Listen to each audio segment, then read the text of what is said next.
Bonsoir à toutes et à tous, merci de votre fidélité à ces nouveaux numéros de Face à Face. Face à Face, votre magazine sociopolitique qui décortique les questions et entrer à la politique et à la société de notre pays. Pour cette soirée, Jean-Claude Kousikessa et moi recevons pour vous M. Yves Mpunga pour la troisième fois, nous vous assurons. Yves Mpunga, il est expert en nouvelles technologies. Ce sera là la clé même de cette émission. Au-delà de ces casquettes-là en tant qu'expert de la technologie, Yves Mpunga est président d'un parti politique et d'une grande plateforme.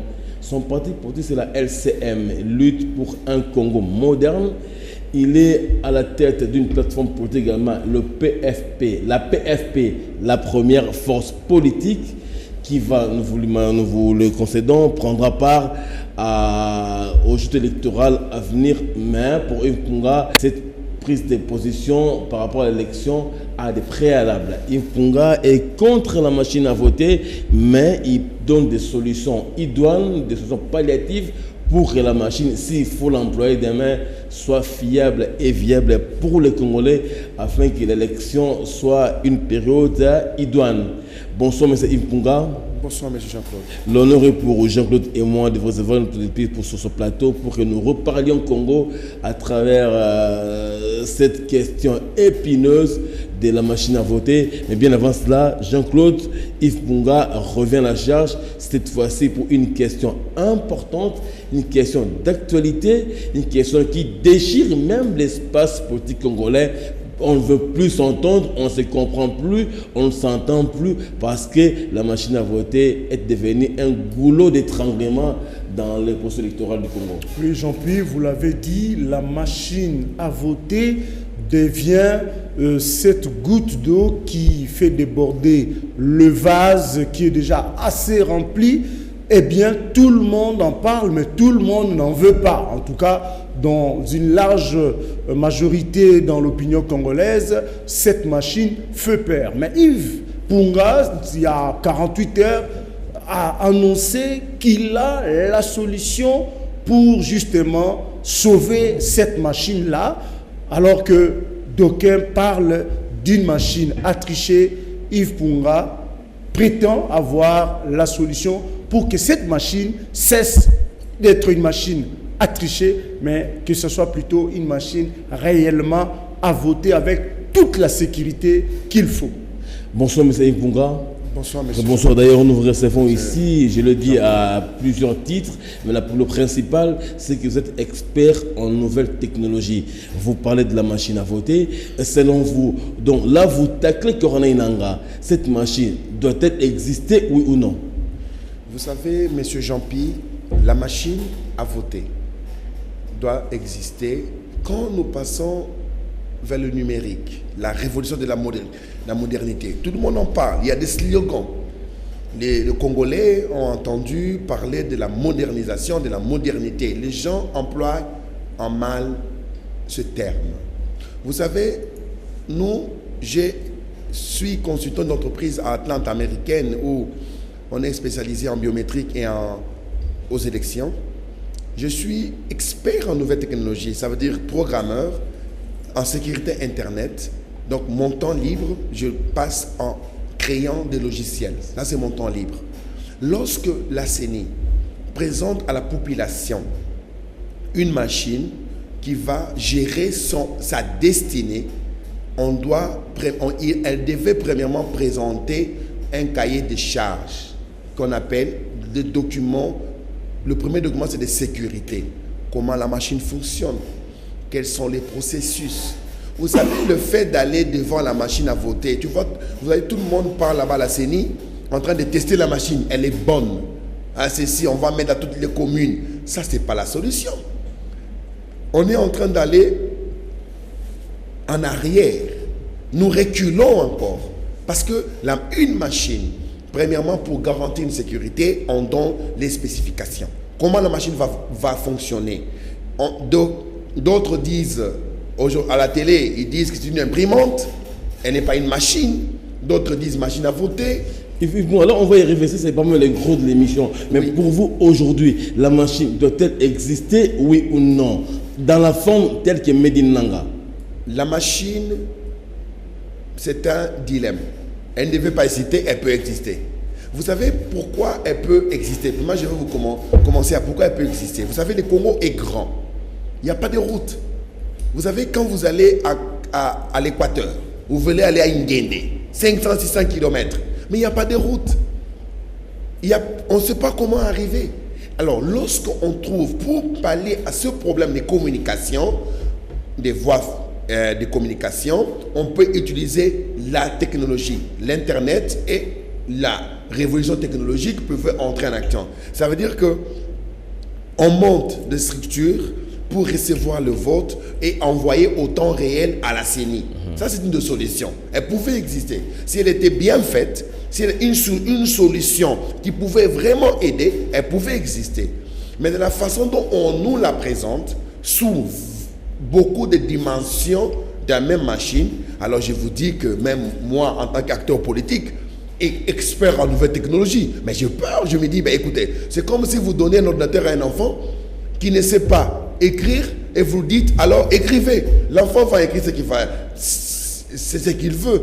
Mais la machine à voter devait premièrement passer par une commission des experts qui allait dire, qui allait montrer la viabilité. Si la machine à voter est fiable ou pas. Ce n'est pas le fait de connaître une entreprise en Corée du Sud et dire on va acheter une machine, que la machine va fonctionner. Donc pour vous aujourd'hui, c'est pose d'abord le problème de fiabilité, de viabilité qui pose problème aujourd'hui, qui n'est pas résolu. Fiabilité, le problème de la fiabilité commence au début. Que devait faire la CENI? Au début, elle devait proposer à la classe politique, aux partis politiques pour dire voilà un document, nous voulons utiliser une machine qui va remédier à notre problème de communication, de voies de communication. Nous allons maintenant utiliser une technologie pour que nous ayons des élections libres et crédibles. Alors, on allait lire le document, apporter des suggestions pour dire voilà comment ça va fonctionner.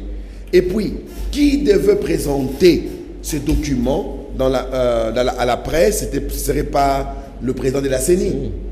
Ce seraient les techniciens de la CENI qui allaient faire des émissions, envoyer un document au parti politique, faire des conférences pour dire, voilà, on allait poser des questions.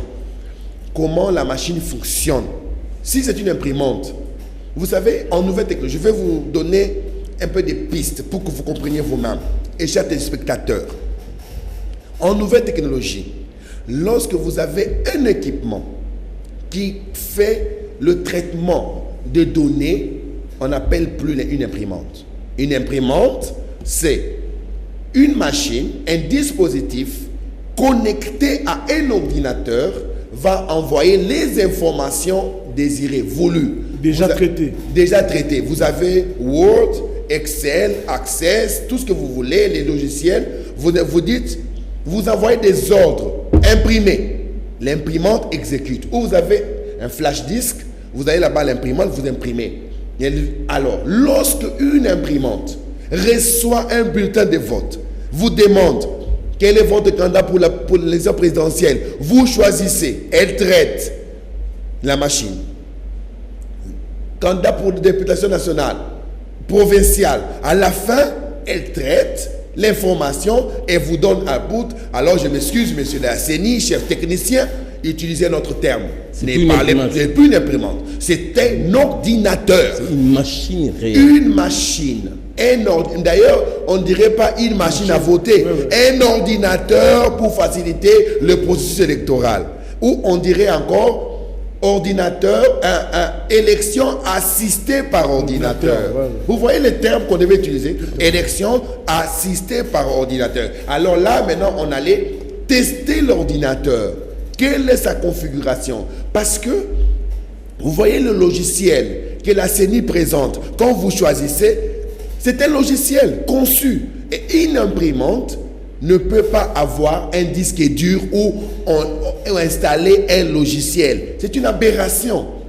Ou alors les termes posent problème, ou les techniciens de la CENI n'arrivent pas à donner de vraies solutions ou de vraies terminologies.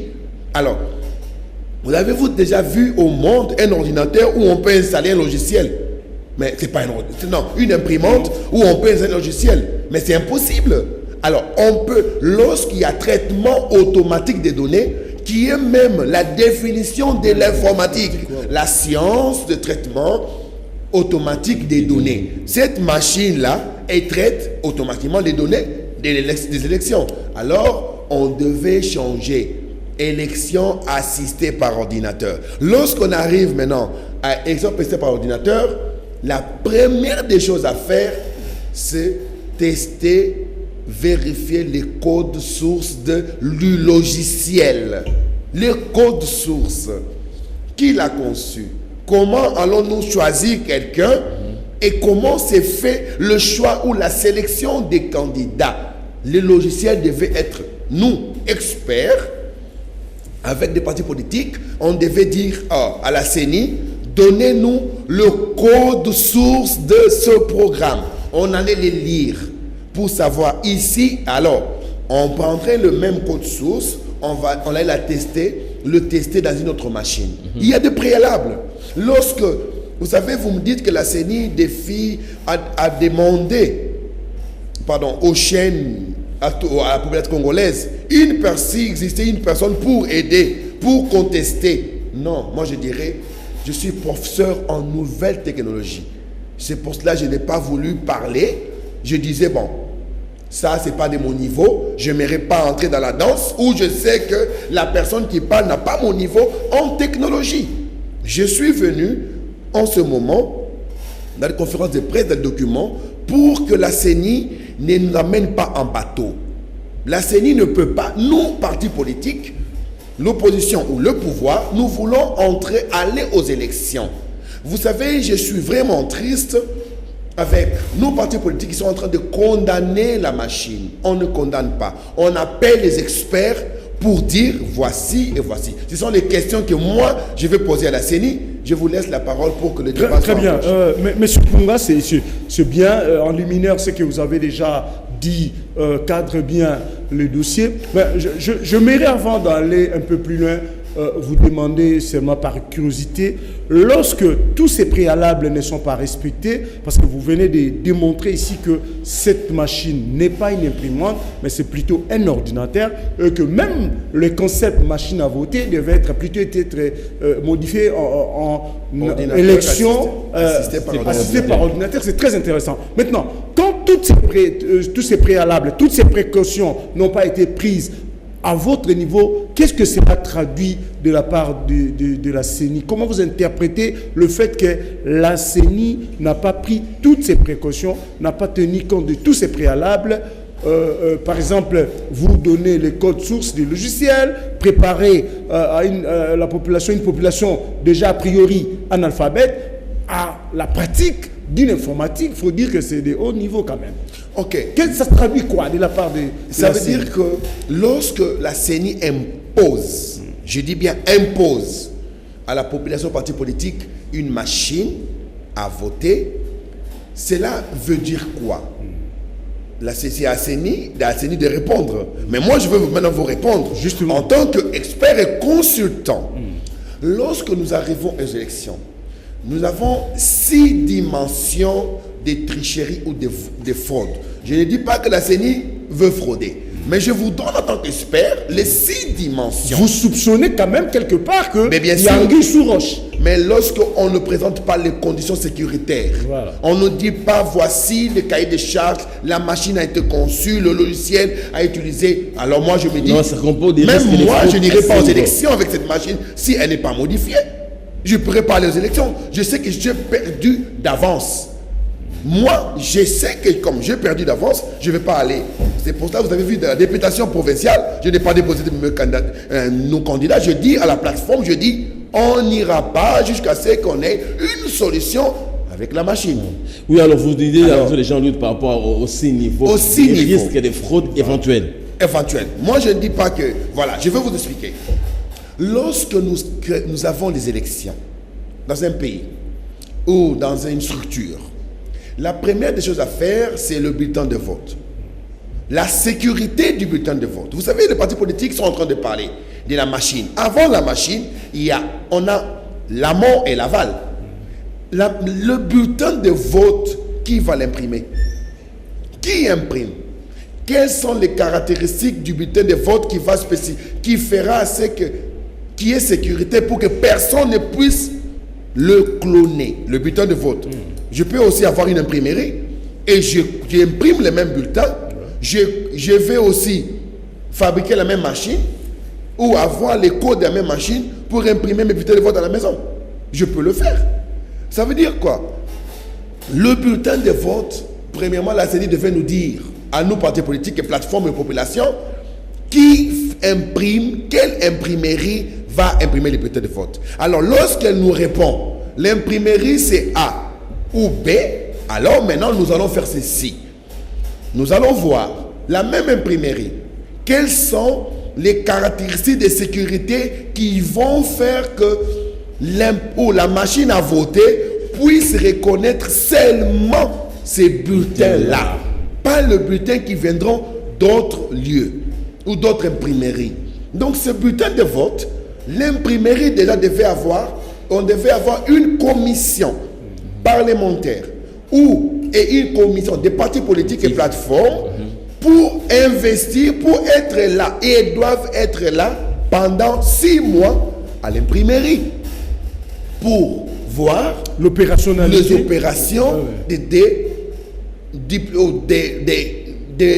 appelle l'imprimerie offset, comment ils vont imprimer ces bulletins. Alors, lorsque ça c'est le premier préalable. Je me demande, les gens parlent de la machine, on peut dire oui ou non, mais le bulletin de vote, le fraude, c'est dans le bulletin de vote. On peut avoir la machine 10, mais on a 100 bulletins de vote. Les gens vont dire non, les gens sont passés. Ça c'est le premier procès. Le deuxième niveau, qu'on dit fraude ou tricherie, c'est dans la validation de l'électeur. Tout électeur au Congo a reçu une carte d'électeur. Cette carte d'électeur, elle est biométrique parce qu'il faut passer les empreintes. On a pris les yeux, la face, la figure, les empreintes digitales, le nom, la date de naissance. Ça veut dire que, quelque part, cette carte, elle est biométrique. Alors, la CENI devait présenter aussi un logiciel. Ça veut dire que nous avons ici la machine à voter, un bureau pour aller voter à l'intérieur. Dehors, on devait déjà, quand je me présente pour voter, on me demande ma carte d'électeur. Je la présente, la CENI ou la commission va scanner pour voir si je suis un potentiel électeur. Alors, quand on scanne la carte d'électeur, ça va sortir dans un écran, ma photo, donc mes données que j'ai qu'on a déjà enregistré et les lieux que j'ai enregistrés. Voilà. Ça entre. Cela veut dire que déjà, nous identifions l'électeur. Qu'est-ce qui arriverait si moi, j'ai une carte d'électeur, la même carte d'électeur, je suis à Kinshasa, quelqu'un à Beni, à Bukavu, à Isiro, à Kolwezi, à Kwilu, à Mbandaka, est en train de voter avec la même carte. Comment ça? Alors, lorsque la personne passe, la machine dit oui, vous pouvez aller voter. On vote. Là, je ne parle pas de la machine. Après, quand la personne vote, dépose son bulletin, on coche, on dit déjà voté. Si quelqu'un, quelque part, voulait utiliser les mêmes codes, la même chose, la machine va aviser tricheur. On a attrapé le tricheur. Donc, la machine en elle-même, on ne la touche même pas encore. Là, c'est la deuxième dimension. Mais c'est pour, permettez Yves Bunga, mais c'est comme ça qu'on demande à chaque électeur d'aller voter dans le centre où il a été inscrit, où il s'est fait enrôler. C'est pour éviter justement ce genre de tricherie. On n'a pas besoin... Écoutez, je me suis enrôlé l'année passée. Je ne suis pas obligé de rester à Kinshasa, je peux aller à Mbandaka. Je peux aller à Bukavu. La CENI ne peut pas dire à quelqu'un qui est à Bukavu ne bouge pas ou rentre pour aller voter, ou quelqu'un qui est allé à Bukavu pour voter, et il n'y a pas de transport, il n'y a pas de route, pas de chemin de fer. Donc pour aller voter, un budget. D'ailleurs, le salaire a un problème, encore un budget pour aller voter. Non. Vous voyez, ça c'est... Non. La machine, elle est connectée en réseau. Mes frères, entre nous, c'est pourquoi on a le réseau. Pour ça, je vais venir maintenant dans la dimension du réseau. Ça veut dire que les réseaux, c'est pourquoi on ne peut pas obliger à quelqu'un qui s'est enrôlé à Tchangou de voter à Tchangou. La personne avant le vote, la personne peut changer de lieu. Des lieux, alors ou bien il peut être affecté dans le cadre de son boulot. Voilà. Mais elle doit aviser maintenant à la CENI ou à la commune. La commune va actualiser ces données dans la machine. Et on n'est pas encore à ce niveau-là. On n'est pas, parce que voilà, sur les préalables. Les gens parlent de la machine à voter comme c'était ça le problème. Le problème, c'est en amont. Alors, voilà. Là, c'est la deuxième dimension, n'est-ce pas? La troisième dimension, pour qu'il y ait tricherie, c'est que là, on parle maintenant de la machine. On n'a pas de l'imprimerie, la carte d'électeur, maintenant la propre machine. Supposons que la machine à voter, elle est bonne. Jusque-là, la troisième dimension, on dit que la machine à voter est bonne. Alors, cette machine, avant l'élection, qu'est-ce qui prouve que cette machine, qui doit être affectée à Gombe et à Gombe à ce moment, n'est pas dans ma maison en train d'imprimer les cartes d'électeurs. Au préalable. Au préalable. Qu'est-ce qui prouve? Qu'est-ce qui prouve aussi que je n'ai pas reçu 10 machines dans ma maison? Je suis en train d'imprimer mes candidats de ma plateforme pour gagner les élections. Qu'est-ce qui prouve? Qu'est-ce qui prouve que la machine de Bukavu ne sera pas en Bandaka dans la maison de X? Qu'est-ce qui prouve? Alors, la solution pour la troisième dimension, on appelle le système de géolocalisation. Une machine doit avoir un système qu'on va localiser. Donc la CENI, l'équipe technique de la CENI devait avoir un bureau, une commission encore parlementaire, des partis politiques, la société civile, ça c'était une salle où on va contrôler l'allumage et la localisation de toutes les machines. Donc les machines doivent être répertoriées. Quand elles sortent des usines, elles arrivent à la CENI, on identifie, on met. On dit machine localisation telle. Déjà, on localise la machine. C'est pour éliminer un peu le fraude. Donc, je suis en train de donner un cours de technologie, je m'excuse. Je parle parce que je suis dans un auditoire où je voudrais que les peuples congolais puissent comprendre. Ce n'est pas encore la machine. Donc, on doit savoir la machine. Parce que, quand on donne le monopole, la CENI, c'est une commission indépendante. Le nom le dit. Quand elle est indépendante, ça veut dire que nous, partis politiques, nous devons y être, faire partie. Mais la CENI n'a choisi que le vieux parti politique pour être là. Vous verrez leur nom. Mais les partis politiques qui sont sortis 2-3 ans avant, elle fait fi. Elle dit non. Mais qu'est-ce qui prouve que ces vieux partis politiques ont la connaissance? C'est eux qui ont le monopole. Voilà encore une erreur. Donc la CENI a commis une erreur. Elle devait nous appeler, nous dire voilà, partis politiques, venez en commission. Ou quand on a créé les plateformes, c'était pour réduire. Donc les plateformes devaient déléguer des gens à la CENI pour qu'on puissions contrôler le déroulement. Élargir la plénière. Élargir la plénière. Ils se sont accaparés du pouvoir parce que l'élection 2011, 2006. Mais c'est eux. Quand nous parlons de 2006, ça veut dire qu'il y a une classe politique qui a détruit le Congo et c'est la même classe politique qui s'accapare encore de la CENI et qui dit qu'il y a le monopole du Congo. On va y arriver. Vous parlez des trois dimensions. Fiabilité, carte d'électeur, géolocalisation. Alors, avant de prendre les trois dernières dimensions, aujourd'hui, au stade actuel, c'est quoi le danger selon vous? La CENI fait fausse route, la CENI nous amène vers un mur, ou bien on peut dire qu'il y a encore une solution où carrément il a gagné la machine à voter? Il y a une solution que je vous ai proposée, alors, mais en ce moment, la CENI fait fausse route. Selon mon expertise, je suis économiste, je connais l'économie, l'administration. Je suis expert en nouvelles technologies, donc programmeur, base de données, sécurité. Elle fait fausse route. Et si elle fait fausse route, nous, partis politiques, moi, en tant qu'expert, j'ai dit, et je le dis tout haut, je n'irai pas aux élections. Parce que cette route-là, j'ai perdu d'avance. Alors mais ça, c'est vous, mais la MP l'appuie. Et qui a gagné d'avance? La MP l'appuie quand même. La MP est d'accord avec la machine à voter. La MP ne recule pas. La MP, le FCC de Kabila, ils disent qu'avec la machine à voter, avec ce que Nang a fait, bravo, on peut y aller. Mais ça pose problème. Non, écoutez, peut-être ils ont un problème de connaissances en nouvelles technologies. Peut-être. Je ne dirais pas. Peut-être l'opposition, la majorité. Les gens peut-être ont des lacunes en nouvelles technologies. Comment pouvons-nous, juste les trois dimensions déjà que j'ai expliquées ici, je n'ai pas encore parlé de la machine, le déroulement, vous sentez déjà les dangers. Alors lorsque nous voyons les présidents des partis politiques en train de parler de la machine à voter sans ces préalables, je vous dis, c'est un problème sérieux. Alors, lorsqu'ils appuient la machine à voter, voyez vous-même les 3 dimensions, alors comprenez. Comprenez les 3 dimensions, vous allez comprendre. Lorsqu'ils appuient une machine à voir les préalables, comprenez, les 3 dimensions, alors peut-être ils connaissent les 3 dimensions mieux que moi. Mais moi, je vous donne, j'étais le peuple congolais, les dimensions de la machine à voter. J'étais la commission tripartite. J'ai été invité à la commission tripartite le mardi, mais la CENI n'est pas venue. Il n'y a pas eu plénière.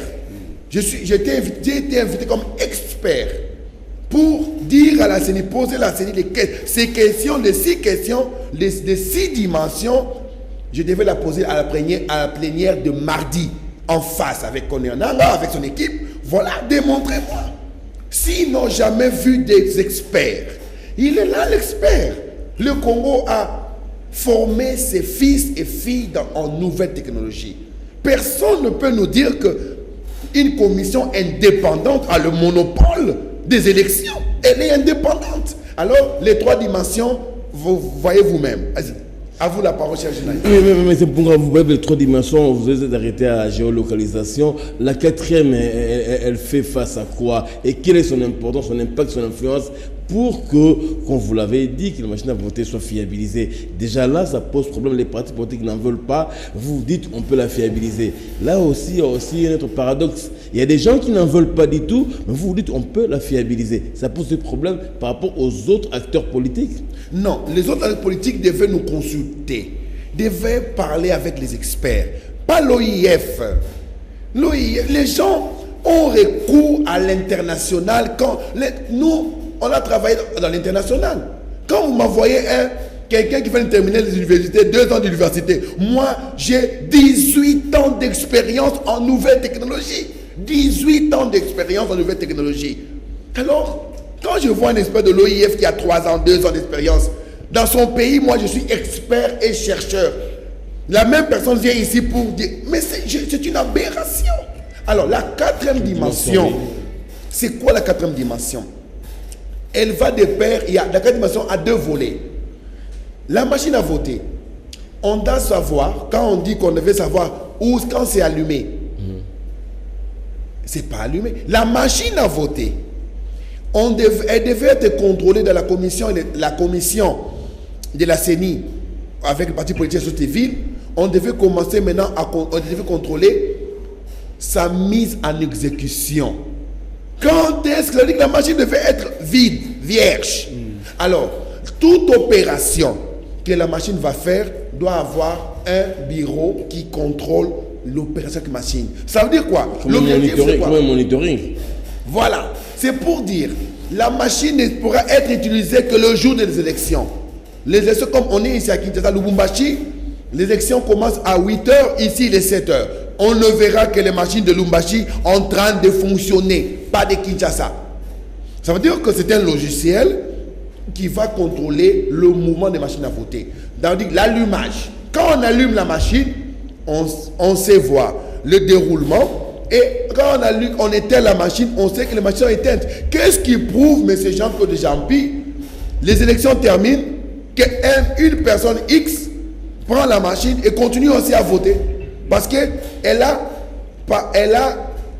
biaisé la première dimension, qui est l'imprimerie. Moi, j'ai aussi mes 500 cartes d'électeurs, ou 10 000 cartes d'électeurs, ou 100 000 cartes d'électeurs. Je viens aussi, après les élections, je les imprime. Et je les mets dans le bulletin de vote, dans la caisse des bulletins de vote, dans l'urne. Donc ça veut dire que ça doit être respecté. Surtout que là-dessus, puisque vous parlez de cartes des électeurs fictives, il y a à peu près 10 millions de cartes d'électeurs qui n'ont pas d'empreinte digitale, pour lesquelles l'opposition demande à être élaguée, et que la CENI ne veut pas entendre ça de cette oreille-là. La CENI, Nangaa, nous l'avons encore suivi hier lors de la tripartite, continue à insister pour que le 10 millions de cartes des enrôlés qui n'ont pas d'empreinte digitale soit toujours considéré. Ça pouvait rejoindre cette dimension de fraude dont vous faites allusion. Je vais vous répondre carrément sur les 10 millions, la CENI devait faire 2 choses pour les 10 millions. Carrément supprimer. Mais écrire un code. Je peux même donner un code. Je peux donner un code pour que la CENI puisse utiliser, mettre dans les serveurs. Delete, web, empreinte digitale égale à nul. C'est fini. Les 10 millions partent. Pourquoi s'entêter? Si elle est indépendante, les gens ne pas le cas de... Parce que la machine à voter a un préalable. L'équipement des cartes d'électeurs. Rien n'est pas sans empreinte digitale. Moi, j'ai été là-bas. Il faut avoir les cartes digitales. Alors, dans la première solution, delete, web, empreinte égale à nul. Ça veut dire supprime, sans empreinte doivent être supprimés. Ça, c'est le code. Non, supprime carrément. Ou va l'envoyer dans un fichier temporaire quelque part. Ne peut pas faire partie. Alors, deuxièmement, c'est créer maintenant une commission. Encore une commission. Donc c'est beaucoup de boulot dans cette affaire. Voilà, une commission pour ces 10 millions, on crée quand la CENI s'entête, elle peut aussi avoir raison. Alors, comment on fait? La CENI crée une commission, appelle les partis politiques. Les vieux partis politiques, non. Non, mais parce tous les partis politiques. Donc, avoir un délégué. Toutes les parties prenantes. Oui, ou les plateformes. On les appelle. On crée une commission. Une commission, il y a 60 quelques plateformes. On dit une commission de 60 personnes, plus le Parlement et le gouvernement. Alors, dans cette commission, par exemple, des 100 personnes, les 10 millions de personnes, la première c'était supprimé. Ça veut dire que les 10 millions, nous prendrons maintenant, on va créer un logiciel à part. Alors, moi, Yves, je viens, j'ai créé un logiciel qui fera qu'on appelle le random. Choisir aléatoirement, au minimum 1000 personnes dans les 10 millions, le logiciel choisit 1000 personnes qu'on va appeler ou aller voir cette personne existe ou pas. 1000 personnes. On arrive un peu à la personne même. Pourquoi tu n'as pas des cartes, des empreintes, les 1000 On va les chercher. On va dire, voilà, dans chaque commune, dans chaque province, le code va écrire, dans chaque province, on peut, par exemple, en avoir 50 dans chaque province, ou 46 ou 45. Les 45 chaque province, comme Kinshasa, on les appelle. On va les chercher. On donne leur nom à la télé. Ils viennent maintenant, on va confirmer les empreintes digitales. Lorsque l'échantillon des 1000 choisis aléatoirement, s'il ne respecte pas, si elle respecte à 51%, ça veut dire que les 10 millions sont valables aussi à l'échantillon. Là, je ne n'irai pas encore. Si les 1000 personnes ne respectent pas ces conditions, on trouve les gens avec les empreintes ou les personnes n'existent pas. Parce que... Ou des personnes à qui sont déjà d'autres cartes. Non. Je veux maintenant revenir. Je veux revenir maintenant dans 2 dimensions. La première et la deuxième. Oui. Quand on dit la première, l'imprimer carte d'électeur, ça veut dire on peut aussi avoir des électeurs fictifs. Oui, bien entendu. Il y a des électeurs, on peut aussi imprimer 10 millions de cartes d'électeurs qu'on a déjà gardées, qu'on sait que les 10 millions d'électeurs, déjà c'est le seuil de 20%, 25%, ils ont déjà gagné. Alors, ils ont déjà les 10 millions. Pour cela que les 10 millions, comme ils ont déjà gagné les 25%, ils ont déjà gagné, ça veut dire que c'est les électeurs, ils savent qu'ils sont chez les électeurs. Les 2 dimensions, première et deuxième dimension. Alors la CENI, quand on choisit, si on ne trouve pas ces gens à un délai de 10 jours, tous les 10 millions, encore supprimés, delete, carte. Vous voyez un peu comment ça fonctionne. Donc ça veut dire que, en tant qu'expert du Congo, bien sûr, de la République du Congo, en technologie, parce que je donne des pistes, c'est pour la CENI devait me... J'ai envoyé 2 lettres à la CENI. Moi, j'ai envoyé. J'ai même appelé la secrétaire de Koné Nanga. Il est occupé. On ne vous reçoit pas. On vous recevra qu'un tel jour. On a appelé, mais je me demande, mais comment la télé, ils disent qu'ils viennent la personne qui est capable, quand la même personne maintenant va avec eux, on n'a pas le temps. Je suis allé à la commission tripartite. La CENI n'était pas présentée. Je me demande, s'il y a confrontation en République démocratique du Congo, en ce moment, moi je confronte la CENI. Tous leurs ingénieurs, tous ensemble, avec Yves Punga, avec les caméras, vous verrez vous-même de quoi on est capable. Alors, quels sont les autres de la fraude? Vous voulez vraiment savoir. Ouais. Alors, sur les 10 millions d'électeurs, on a fini, vous avez compris. Tout à fait, c'est donc, clair. Voilà. Alors, la 5e dimension, c'est la plus compliquée. La plus compliquée. La 5e dimension, ça veut dire que la machine à voter. Là, pourquoi je dis compliqué? Là, ça part de l'entreprise Miru System, l'entreprise qui a créé les machines à voter. En Corée du Sud. En Corée du Sud.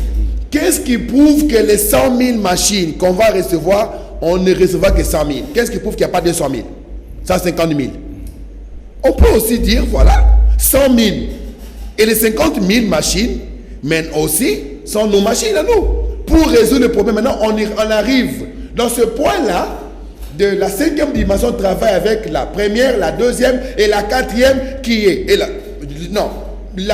je suis en train de donner dans une séquence, la 5e pour toutes les 4 dimensions précédentes. Oui. Ça veut dire que... C'est le concepteur qui va préparer tout cela. Voilà, les concepteurs peut aussi la géolocalisation. Oui. Pourquoi on devait avoir une commission? Pour savoir que les 50 000 machines à part qu'il peut y avoir de la tricherie ne seront toutes machines qui ne seront pas répertoriées, connectées, ce n'est pas des machines de la CENI. Voilà. Vous voyez un peu.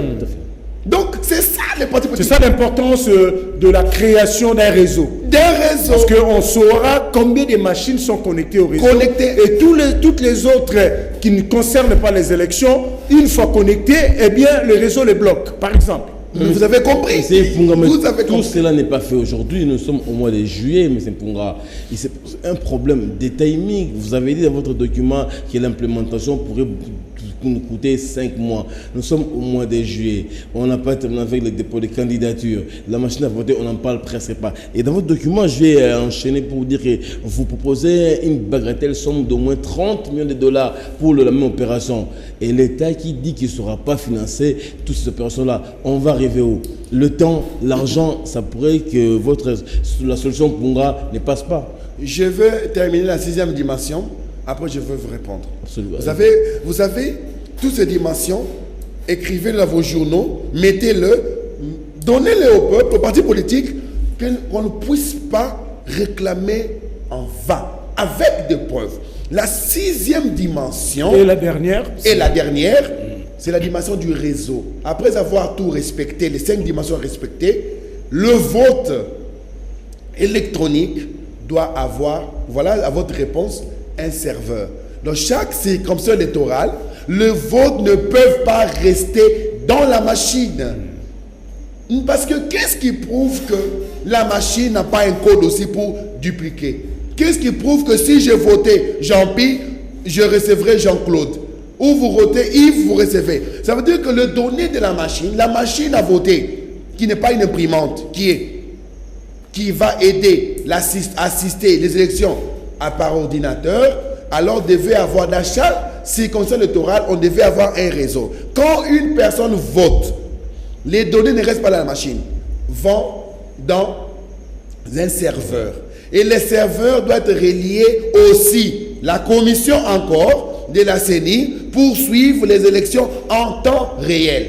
Lorsqu'on utilise une machine qui coûte 1 400 $, pour avoir des élections en différé de 2 jours après, mais ça sert à quoi? Utilisons les papiers. Si on veut vraiment des élections avec la machine à voter, on devait avoir des serveurs contrôlés. Vous verrez que les 6 dimensions, si moi je supposais que la CENI n'a pas ces 6 dimensions, alors je fais un document, je dis solution idoine pour l'élection avec la machine à voter. Oui, avant de conclure sur la 6e dimension, M. Yves Punga, la CENI, telle que la machine a été présentée, nous avons tous vu, c'est là où il parle de la dimension imprimante. Parce que vous terminez vos opérations de choix, il y a un papier qui sort de la machine, c'est-à-dire il y a vraiment un bulletin avec la photo de votre candidat. Ensuite, vous les glissez dans l'urne. Alors, Maintenant, on aura affaire, cette fois-là, à la dimension électronique qui produit seulement les résultats de votre choix. Et maintenant, ça sera la dimension traditionnelle avec des urnes en carton où vous glissez votre bulletin et il y aura un PV de constat et tout, comme ça s'est fait de façon traditionnelle. Et le reste, nous savons comment ça va se faire. Est-ce que, puisqu'on aura déjà des papiers en dur, un bulletin en dur qui va apparaître et être glissé dans un isoloir, dans une urne, pardon, est-ce que, à quoi servirait un serveur à ce moment-là? Puisque peut-être ça peut servir pour conserver les résultats, mais le papier, le bulletin seront déjà dans un carton, dans une urne. Oui. Et chaque témoin de parti peut faire les constats pour établir le PV de chaque bureau. Est-ce que à ce moment-là... Non, vous avez raison. Ouais. Lorsque la machine est fiable, l'urne, on va compter à la fin. Les élections, lorsque je dis que sont en temps réel, ça veut dire quoi? Lorsque la personne vote, la commission de la CENI et les partis politiques, les témoins, vont compter juste pour valider ce qui a été produit dans la machine. Ils vont valider ou dans le logiciel qui va envoyer, qui va confirmer aussi à la CENI, ici en temps réel, que le vote d'ordinateur qu'on a reçu manuellement, ça correspond. Supposons qu'on a reçu manuellement 10, l'ordinateur en donné 100. Donc c'est pour ça que c'est le vote. Donc on va compter quand on dit valider. Valider, tout le monde reçoit et la circonscription ferme et là, il y a publication en temps réel. Si ce n'est pas en temps réel, je vous dis, on entre encore dans les dimensions, les géolocalisations. Donc je vous donne toutes les pistes que vous devez donner maintenant. Appelez maintenant les gens de la CENI, donnez-leur ces explications. Dites-leur, comme moi, ils ne veulent pas me recevoir, ou par exemple, alors peut-être vous, journalistes, donnez-leur les 6 dimensions. Monsieur Bunga, on en va parler argent ici. Vous proposez des choses, on peut vous dire, d'accord, on accepte, l'argent, on le trouve où? Le temps, on le trouve comment? Parce que 6 mois déjà, bientôt décembre, et le 29 millions que vous proposez là, qui va nous le donner? Qui va vous le donner? On a donné un chronogramme de tout est détaillé dans les documents.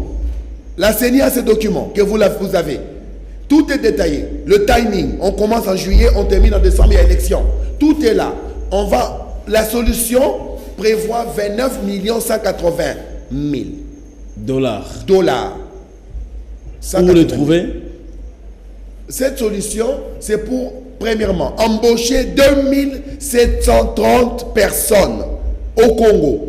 Ces gens-là, les informaticiens de l'ISIPA, de l'UNIKIN, de l'UPC, de l'INILU, de toutes les provinces qui sont dans les maisons en train de chômer, auront du travail grâce à cette solution. La création logicielle. Alors le timing. Où trouver l'argent? Monsieur Jean-Pierre, ça c'est encore un problème. Au Congo, quand les choses sérieuses se présentent, on demande où trouver l'argent. À quoi sert l'argent des minéraux? Les impôts.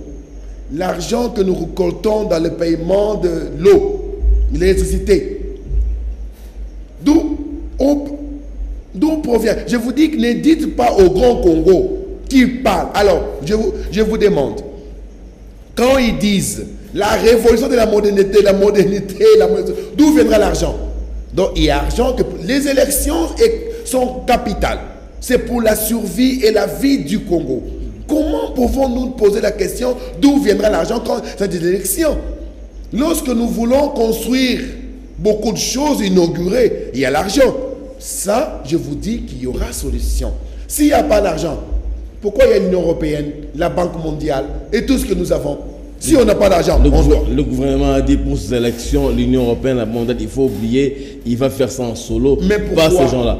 Parce qu'ils estiment avoir les moyens de le faire seul. Alors, s'il y a moyen, alors voilà, il y a l'argent. Voilà, je savais que les médias. Donc, la solution pour les gens libres et démocratiques en RDC passe par des... Nous, on n'a pas voulu critiquer. On a voulu juste donner des solutions. Mais ces solutions peut-être gênent à beaucoup de gens. La solution, c'est pour le Congo. Mais justement, M. Punga, vous dites que vous n'avez pas voulu critiquer la machine à voter, mais plutôt l'améliorer. Vous l'avez dit dernièrement. L'ordinateur assisté par ordinateur, pas la machine à voter. Oui, appelons ça comme ça, c'est les termes voulus.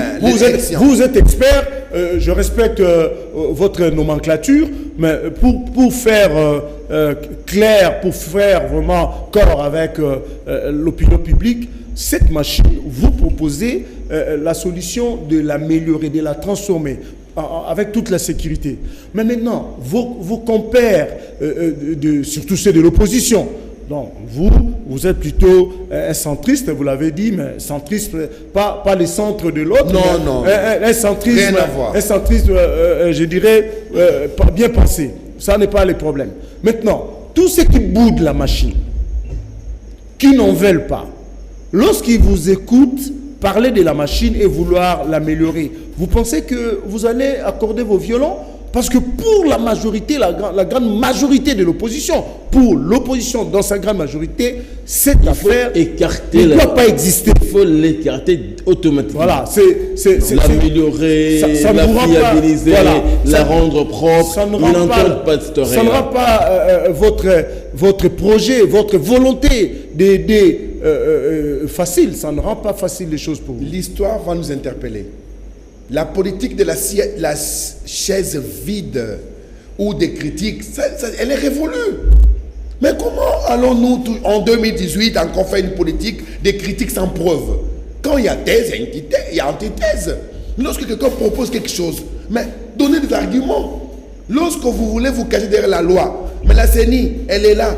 Il y a le Parlement qui pouvait dire non. Quand le Parlement aussi accepte... Peut-être vous ne les rassurez pas, vous comprenez quand j'essaie de l'opposition, peut-être vous les rassurez-le, que c'est que j'ai jamais là, voilà. C'est pour notre bien. Vous les rassurez. Il fallait aller vers eux.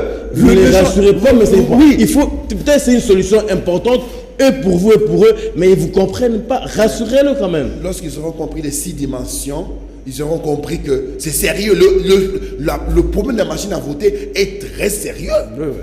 C'est même au cœur du processus. C'est le cœur du processus. Ouais. Alors, quand ils comprennent les 6 dimensions, vous avez compris les 6 dimensions, vous verrez que même les gens qui disent oui ou non auront peur. Monsieur Punga, votre document ici, que vous avez distribué à la presse, que vous avez aussi envoyé à la CENI, est-ce que vos amis des partis politiques de l'opposition, ceux qui boudent la machine, vous leur avez envoyé ça? Mais quand la presse publie tous les journaux, même aujourd'hui... Non, ça, je dis de façon spéciale, officielle. Vous et eux, ce sont vos partenaires. Parce que ça peut les aider à mettre la puce à l'oreille. J'ai envoyé ce document à l'UDPS. Ils l'ont reçu.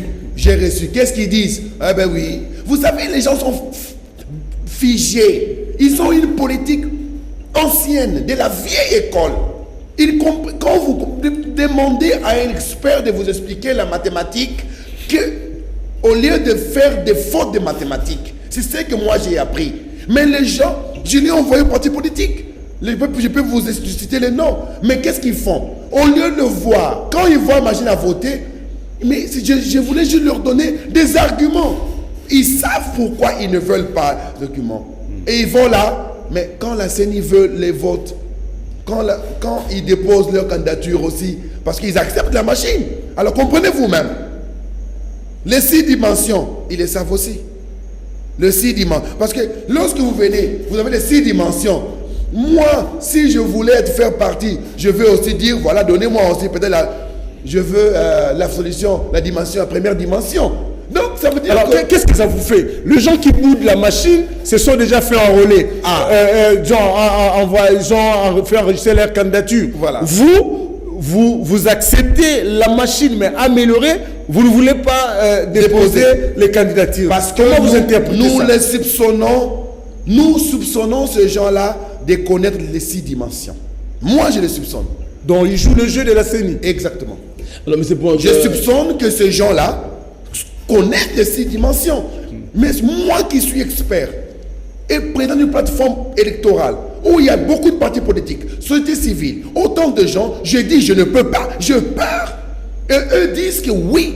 Alors, ils connaissent les 6 dimensions. Voilà les 6 dimensions des élections. Je voulais donner Oui, monsieur Jean.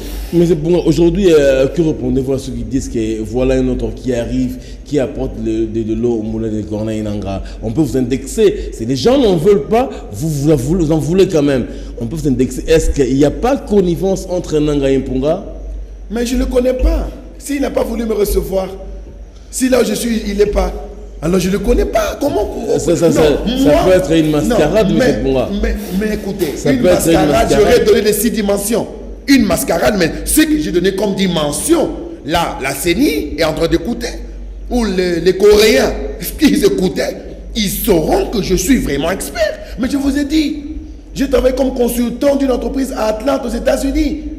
Mais mon travail, c'est concevoir. Pendant 18 ans, je n'ai fait que concevoir des logiciels. Donc, lorsque je vous donne ces 6 dimensions, je vous dis, chaque parti politique doit se retrouver. Quand vous recevez le parti politique ou les gens du pouvoir que vous voulez, donnez-leur les 6 dimensions. Vous verrez vous-même.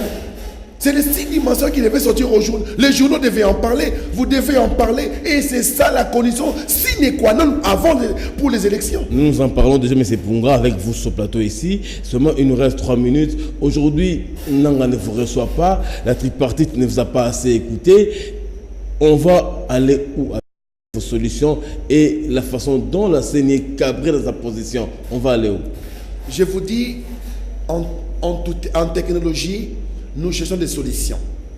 Donc la science, traitement des données d'une façon automatique, c'est pour trouver des solutions. L'informatique, c'est des solutions. Quand les gens parlent de la révolution de la modernité ou la modernisation, tout ce qu'ils disent, c'est pour trouver des solutions. Alors là, quand on parle des solutions, ces mêmes gens-là refusent la solution. Alors, moi, je ne comprends plus. Tout Congolais devait apporter. Moi, j'ai suivi vos chaînes. Les gens en train de discuter, des gens en train de défier les Congolais. Venez ici. Les gens qui ont des solutions. Mais la solution est venue. Ces mêmes gens refusent la solution. Alors, donnez-leur les 6 dimensions. Mais peut-être que la solution aussi est venue trop tard. Non. La machine a déjà, le train a beaucoup avancé. Je vous dis une chose. Lorsque vous avez mis beaucoup de temps, mais c'est je n'ai pas mis du temps. C'est comme ça en technologie. Pour cela, j'ai donné aussi la solution. On ne peut pas venir. Si j'étais venu avant, la CENI allait me dire, vous n'avez pas encore vu la machine. Pourquoi vous critiquez? Voyez vraiment la machine. Ils allaient me dire ça. On les a laissés approuver. Alors maintenant, on vient. C'est ça la solution. Est-ce que, mais c'était bon, on va arrêter par là peut-être. Corneille Nangaa, ne craint-il pas un piège de votre part? N'êtes-vous pas en train de piéger Corneille Nangaa et la CENI? Bon, moi je dirais plus que c'est la CENI qui piège, c'est pas moi. Moi j'ai piégé, j'ai donné une solution.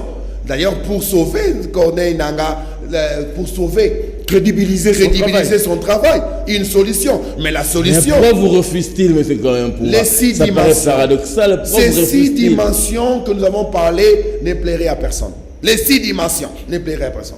Alors, ces 6 dimensions, allez voir les partis politiques que vous connaissez, l'opposition, donnez-leur les 6 dimensions, ils seront fâchés. Si vraiment ils veulent les élections libres et crédibles, ils seront très contents. Ils allont dire, voilà, bravo, la solution est venue, cherchons l'argent, embauchons nos gens qui n'ont pas d'emploi, qui sont dans leur maison, ils auront d'emploi. Demain, la CENI peut dire, nous embauchons 3000 personnes en ce moment pour résoudre solution Punga. Ou solution Congo pour les élections. Les gens auront là. C'est ça la solution. Alors, je ne pouvais pas rester. Donc, si j'avais parlé sans document, on m'aurait dit, voilà un charlatan. Je ne suis pas charlatan. Expert en nouvelles technologies, reconnu par les Américains, les Portugais, au niveau international. Donc, j'ai fait mes preuves pendant plus de 15 ans. Vous avez été aussi en Angola? Bon, oui, bien sûr. Où j'ai travaillé pendant... L'Angola me reconnaît. Dans sa structure étatique, ils me reconnaissent comme expert en nouvelles technologies. J'étais là-bas professeur où j'ai formé l'élite angolaise en nouvelles technologies. Et j'ai plus enseigné à l'université la sécurité dans la création de logiciels. Donc je suis... C'est votre domaine. C'est mon domaine. Alors, même le vote, c'est mon domaine. Si la CENI veut un expert qui peut parler gestion, informatique, programmation, sécurité, administration, économie, mais je suis là. La CENI, je suis à vous. Et Mpunga ne convoite-t-il pas le poste de Nangaa? Vous présenté tellement bien les choses qu'on aurait dit Yves Punga veut devenir président de la CENI. La vie, M. Jean-Pierre, est un défi. Nous, quand nous allons à l'université pour étudier, c'est pour monter des échelons. C'est pour gérer et diriger. Et moi, je dis, lorsque quelqu'un n'a pas la maîtrise de la chose qu'il est en train de gérer, il faut le substituer. Alors c'est pour cela que nous venons pour substituer quelque chose, la machine à voter, ou celui qui se sent lésé. Ce n'est pas mon problème. Mon problème, c'est d'être allé à l'université. Mon problème, c'est d'avoir étudié les technologies et l'économie. C'est ça mon problème. Mais la solution pour la CENI, il y en aura, et je suis là pour ça. Monsieur Mpunga, qui est derrière vous? Vous parlez avec assurance, vous parlez avec autorité, détermination. On s'est posé la question, Moutou Aoutuapi, Nanya Tindie. N'avez-vous pas peur? Vous avez des soutiens derrière vous? Qu'est-ce qui se passe? Vous venez, c'est bizarre. C'est une question qu'on ne pouvait pas ne pas poser. Monsieur Jean-Claude, merci, c'est une bonne question. Avoir peur, messieurs. Le nom du pays, quand un Chinois veut venir ici, appelle le pays comment? La République démocratique. Dans la démocratie, on va avoir peur de qui? Mais c'est la compétence. Nanga a suscité quelqu'un. Quelqu'un est venu, il est venu. Alors, s'il y a quelqu'un qui est expert, pourquoi ne pas... Non, je ne voudrais pas le poste de Nanga. Il est bien, ça lui convient. Moi, j'en veux pas. Je veux juste une solution pour le Congo. Personne derrière moi. Juste le peuple congolais et vous, le journaliste qui est en train de publier. Je n'ai pas besoin de quelqu'un qui est derrière moi. J'ai besoin de quoi? De mon intelligence. C'est pourquoi il y a nos universités. Pourquoi l'enfant va à l'école? C'est pour étudier et servir son pays. Et lorsqu'on veut servir son pays, on me pose la question, qui est derrière moi? Mais qui est derrière eux aussi? Merci beaucoup. C'est par ces mots de M. Yves Punga que nous allons clore ce numéro de Face à Face en disant merci à notre invité d'avoir été très véhément, nous le reconnaissons, et je ne dirais pas subtil, mais assez conséquent. Merci également à vous d'avoir été des nôtres. Merci à Guy Poutou et à son équipe technique. Le rendez-vous est pris le vendredi prochain pour un autre numéro de Face à Face. D'ici là, portez-vous bien. Yves Punga estime qu'on peut améliorer la machine à voter avec toutes les solutions idoines qu'il a apportées. On espère que la CENI va l'écouter. Nanga va l'écouter. Il a appelé à une confrontation avec les experts de la CENI. Il est prêt. Il veut les affronter pour essayer un peu d'apporter ce qu'il faut apporter afin de sauver l'élection du 22 décembre prochain. Merci à vous, bonne soirée chez vous et bye bye.